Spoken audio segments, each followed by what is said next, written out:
Delaware State Attorney General sued 31 big fossil fuel companies, alleging that they knowingly wreaked havoc and damage on our climate. Damage that is plain for everyone to see but the president. And as he flies to California today, we know he has no interest in meeting this moment. We know he won't listen to the experts or treat this disaster with the urgency it demands, as any president should do during a national emergency. He's already said he wanted to withhold aid to California, to punish the people of California because they didn't vote for him.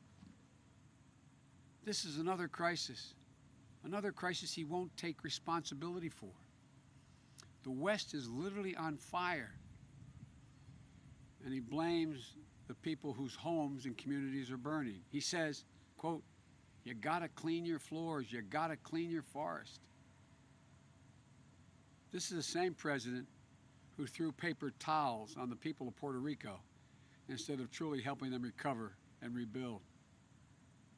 We know his disdain for our own military leaders and our veterans.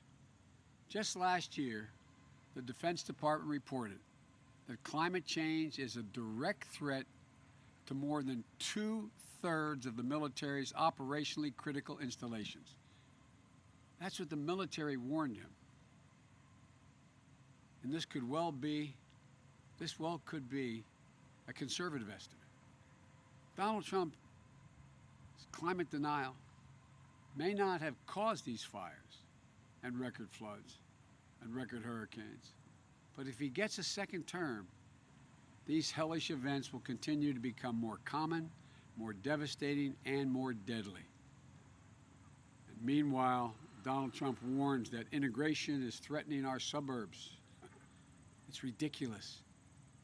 But you know what is actually threatening our suburbs? Wildfires are burning the suburbs in the West.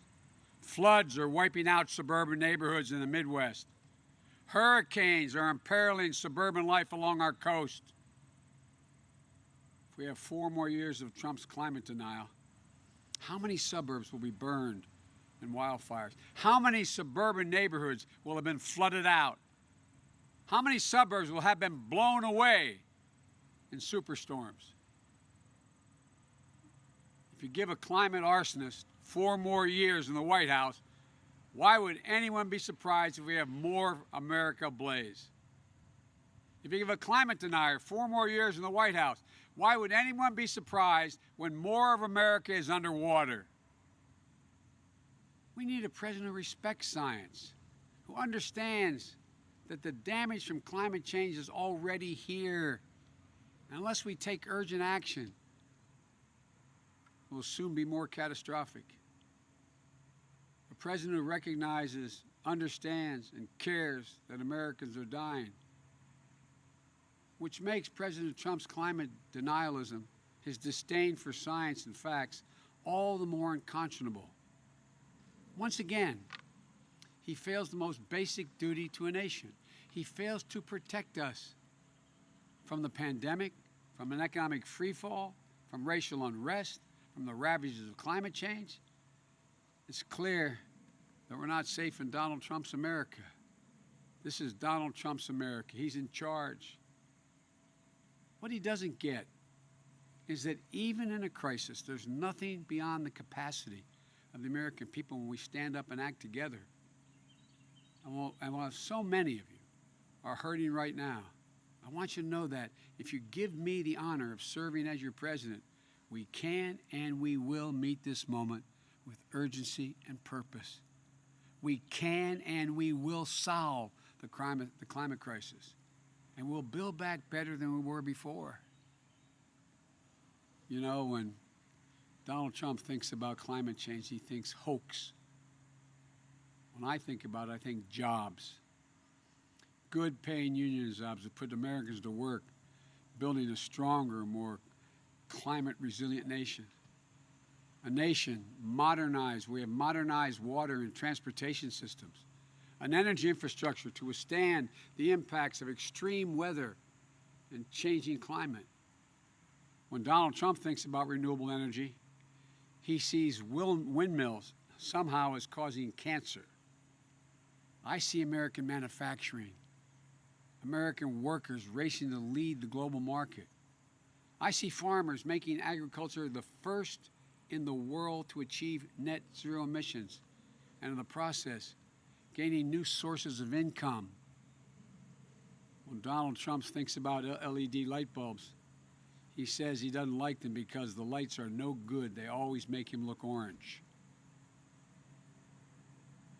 I see small businesses and master electricians designing and installing award-winning energy conservation measures, rebuilding buildings across the country. This is going to reduce electrical consumption and save businesses hundreds of thousands of dollars a year in energy cost. While he turns against our allies, I'll bring us back into the Paris Agreement. I'll put us back in the business of leading the world on climate change. And I'll challenge every other country to up the ante on climate commitments. Where he reverses the Obama-Biden fuel efficiency standards, he picks big oil. He picks big oil companies over American workers, even when the automobile industry agreed. He'll not only bring the standards back, I'll set new ambitious ones that our workers are ready to meet.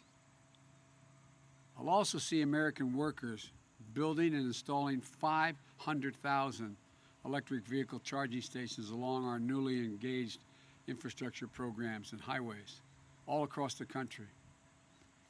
I see American consumers switching to electric vehicles through rebates and initiatives. Not only that, the United States owns and maintains an enormous fleet of vehicles.